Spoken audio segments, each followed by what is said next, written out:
বিএনপির সাথে নতুন বড় বড় নেতা ব্যক্তিত্ব যোগ দিচ্ছেন, তাদের স্ট্যান্ডিং কমিটির বৈঠক হচ্ছে, সেই বৈঠকে জানার তারেক রহমান অনলাইন যুক্ত থাকছেন, কিন্তু আমাদের সাথে কোনো আলোচনা এখনো হয়নি। আচ্ছা, শেষ দিনে এসে যদি বলে ভাই আসেন একসাথে নির্বাচন করি, এই 3টা সিট আপনাদেরকে দিতে পারলাম আর কিন্তু পারবো না, কি করবেন? কি করবেন? আবার চুপ করে আছে। আমি আপনাদের চিল্লাতে বলছি না, ভাবেন সময়টা কিন্তু খুব ভালো না, বেশ জটিল। নির্বাচন কি হবেই?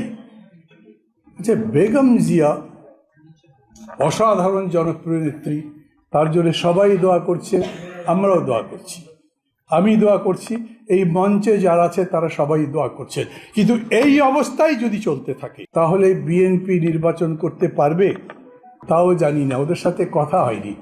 কিন্তু এর চাইতে পরিস্থিতি যদি খারাপ হয় তাহলেই কেবল নির্বাচনের সবাই নিয়ে প্রশ্ন উঠতে পারে।